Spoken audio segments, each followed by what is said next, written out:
That's our tradition. If we may recite the full weight test of the things we think, say, or do, is it the truth? Is it fair to all concerned? Will it build goodwill and better friendships?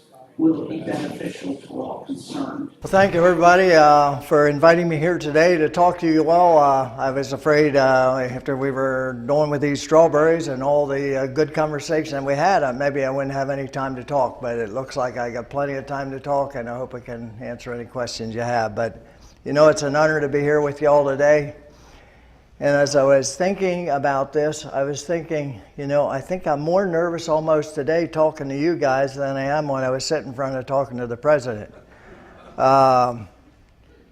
Before I went to the president, or when I was invited to the president, I had a lot of people out there praying that I would say the right words, because when you're sitting in front of the president of the United States, you try not to make any mistakes in your speech, but I was pretty I pretty well said it to the president as I thought it should be, and I felt really comfortable doing it.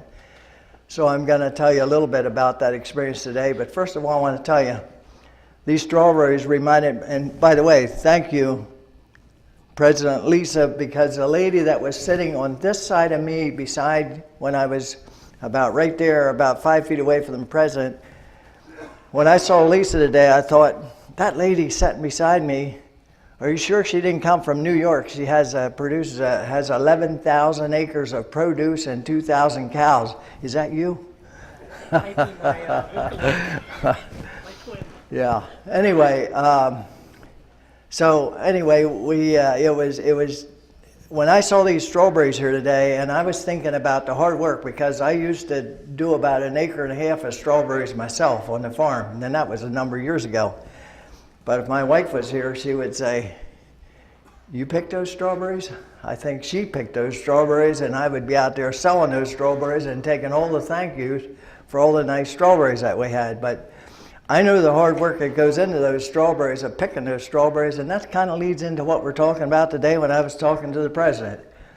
There's some hard work out here in this nation that there's a lot of people do not want to do. So anyway, I'm going to read you just a couple statements here so I don't forget it, and then we'll go in, then we'll meet the president.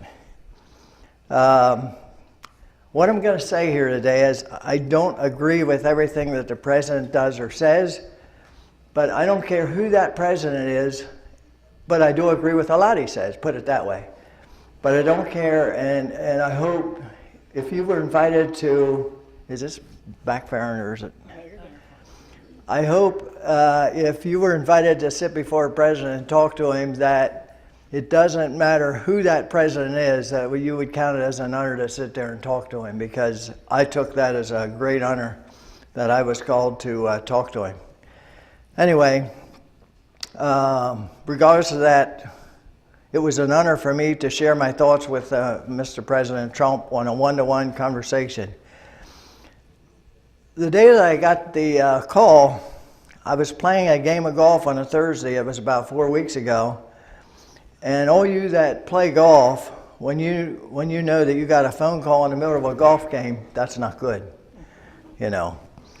But I got a call from the past Speaker of the House of Representatives. He was the past Speaker of the House of Representatives of North Carolina, and he found out my cell phone number because they were hunting it down there in Washington, I guess. But his name was Brubaker, and they thought he might know my cell phone number. And he found out my cell phone number, and he called me and he said, you call the special assistant to the president right away. When you're out in a golf course, how do you think you can keep your mind in a golf game when you get that kind of a call? Well, anyway, I worked that call in. It was hard to do, but I worked it in. No, it wasn't hard to do. I worked that call in, and it was the special assistant to President Trump. And he said, we want you to come to Washington. This was on Thursday. And he said, we want you to come to Washington on Monday and meet with the president on Tuesday. And if you think that I could play golf after that, why that was, but I did, and I think I had a good game, but I was so excited. But anyway, let's head down to Washington on that Monday. But, you know, people, when they heard that I was going to Washington to talk to us, well, my wife thought, well, maybe my sons ought to go and talk. Well, no, I think I want to go and talk, you know. And other people, I think I was told, well, why wasn't I asked to go to talk? But I don't know. But anyway, I went to Washington on Monday, and Monday night then we were going to have dinner together, the people that were invited to speak with the president. So the special assistant to the president was there and his assistant, and the president of American Farm Bureau was at dinner, and that was the first day that Sonny Perdue was got his confirmation from the Senate to be the Secretary of Agriculture. His name was at the table, but they said he's probably out celebrating with his family that night, so he did not join us for dinner. But it was about 14 of us that were around the table for dinner, and then we were like, well, what are we supposed to say to the president? You know, what's he want to know? Well, he wanted to know what our feelings were and what we think about agriculture. And so we talked about, well, let's kind of get an idea of what we're going to talk about and who's going to talk about what. So we decided that the most important things on the agenda were importing and exporting. As you know, there was a problem with about 72 farmers in Michigan got cut off from Canada. Just maybe a week or so before that, they said they're not going to take their milk anymore. And as you know, there's a lot of milk in the United States right now. There's too much milk going, so that just put another heavy load of extra milk to process or find a home for. So we talked about, that's what we said, one of the most things that we want to talk about was importing and exporting, and it was milk, beef, and pork. And then we wanted to talk about essential workers, and another one was regulatory reform, and another one was the North American Free Trade Agreement. So, as you know, the president had came down pretty hard on the North American Free Trade Agreement here some time ago, and there's a lot of concern about that. So we thought that's one thing we need to talk about. So anyway, we had dinner together. And we decided that a couple of us would talk about the essential workers, others would talk about importing and exporting, and and I was one that said, well, I would like to talk about the essential workers because, as I'll tell you shortly here, we had something happen in our community of Mount Joy just the week before I talked to the president. So I had a real story to tell to the president. They say whenever you're talking to a legislator or somebody, you should have a story to tell them. And so I thought, I have a story to tell the president. Well, anyway, as you know, to get into the White House with the president, well, you have to go through lots of security, and you had to have that security down ahead of time to get into the White House. So you go through your first, I think it was either 2 or 3 securities we had to go through to get into the White House. So when we got into the White House, this was in the Roosevelt room. And I'm not sure, I think it might have been next to the president's office, but because he walked in. But anyway, they told us that how the president might act and how he might be or what he might say before we went to meet with the president that night. They told us that. They said, so when we got into the Roosevelt room, they had the name tags or cards in front of us of where we were supposed to sit. And very fortunately, I got to sit one seat directly across from the president, which was really, really neat. And I had even questions beforehand.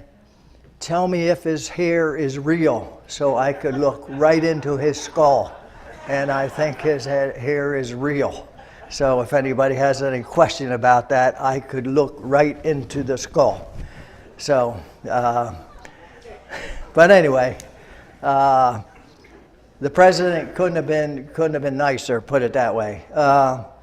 He told us we were in our seats and we were waiting for the president to come in. There was probably a lot of you have seen this picture on the news where the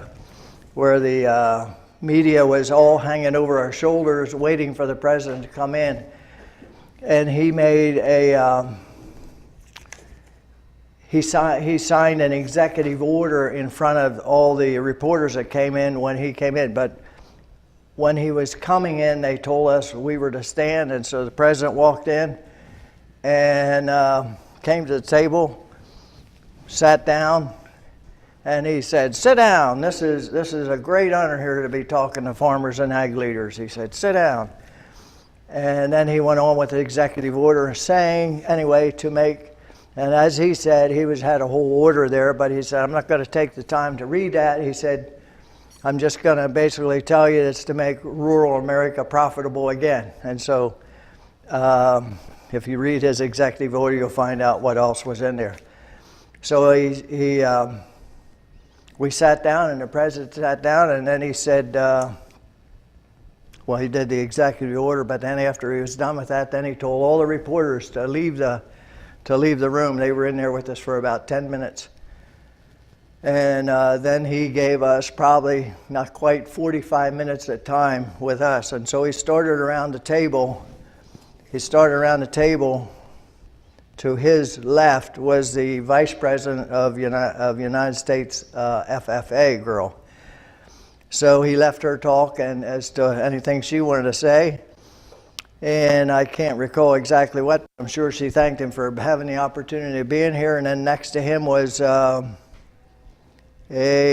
was an ex-secretary of California, and he grows produce, but he was concerned with his workforce even down there in California, next to Mexico. And next to him was a lady from Florida, and she was concerned about the timber. When I think of Florida, I don't think about timber, but she was a person that does a lot of timbering.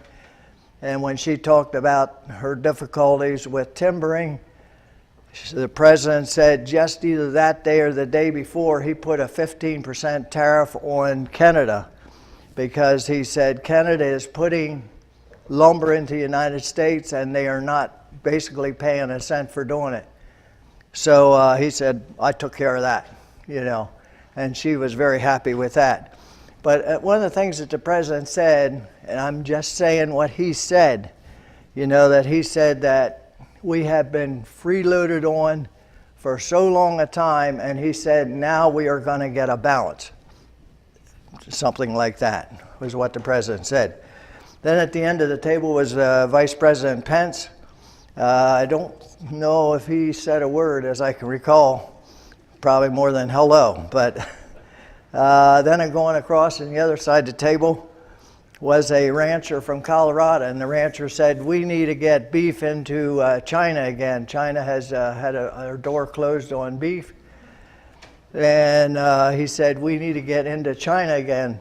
Well, the president looked to his right at Sonny Perdue and said, "Mr. Perdue," he said, "you document me a letter and give that to me." He said, "We're friends with China." He said, I'll talk to them. And as you know, there's beef going to start to go into China in the last week or so. And I think they're even going to try and get chicken in, I heard too, but that was good news. So that was his. Then sitting to my right was, is that you? There, you can look. With that black hair from New York. And 11,000 acres of produce and 2,000 cows or so. And they've been having trouble with the immigration workers coming in and taking their, she said they took 8 of their families, but they pleaded with them that they would let them have them till their children were through school. And this has not just happened now. This has happened if I would have understood her over the last administration too. So this just didn't start. So anyway, she was concerned about immigration also and workers. And then it was my turn, and I said, Mr. President, I said, I have something that I want to tell you that I believe that you can help us solve. I said, we got a problem here in Pennsylvania and the United States. I said that immigration officers are taking workers here in Pennsylvania and the United States. And I said, Mr. President, I would like you to tell the immigration officers to not bother or not to come into agriculture because we need those workers. And then I said to the president, I said, Mr. President, I said, may I tell you a story? And he was ready for a story. And I said, just in the last week, and this is in Mount Joy, and I won't say the names, I'm sure some of you know who it is, but we have two of the biggest chicken catching crews probably in eastern United States, I would probably guess. And these guys move chickens, move pullets, move them wherever they got to go, and they're moving chickens of probably 200,000 to 600,000 birds at a time from house to house or place to place.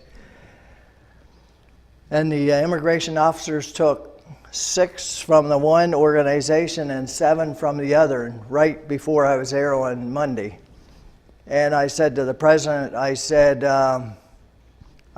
these men took their chicken catchers and that makes them very short of help. And I said, you know what, Mr. President? I said, the one organization called the Lancaster, and I'm not familiar with the temporary worker service, but he called up for about 12 or 13 workers for Monday. I think it was, yeah. And he got 12 or 13 workers out from the temporary service here at Lancaster, and he had them catching chickens for 3 hours, and guess how many he had left? 1. They all quit. So I said, Mr. President, these people, you know, our people don't like to do things like catching chickens or picking strawberries or picking peaches or milking cows or tending chickens or tending hogs. And so he looked at the, and he said to me, he said, Mr. Brubaker, he said, you need year-round workers on your farm, don't you? And I said, yes, we do, Mr. President. Well, this is, and then we had like the lady from New York, and we had a guy at the other end of the table that had a nursery that hires hundreds of workers. And we had another dairyman, and also the, so anyway, then he said, I said, well, Mr. President, we need these here. We call them essential workers. We need these workers. And he would look a little puzzled, and he said, essential workers, essential workers. You know, I didn't want to be talking about migrants because, not migrants, immigrants, because we're talking about another thing when we're talking about immigrants and essential workers or migrants even. And he was kind of stalled on what essential workers are. And he was like, essential workers, what's essential worker? And then somebody down the table somewhere said, skilled worker. Ah, he said, skilled worker. I like a skilled worker. Yeah, these guys are skilled. They got to do really skilled work, you know, catching chickens. No, he didn't say that. I added that on. but really, it is a job that you got to have to be good at, whatever it is. And he said, I like the word skilled workers. And so he looked to Sonny Perdue, and he said, you work in this and you make something happen here. This is basic. I'm using words that about what he said is you make something. This is not right. You make something happen. So with that, I could keep on going, but with that, I'm going to give the mic back to President Lisa. Luke, thank you so much for sharing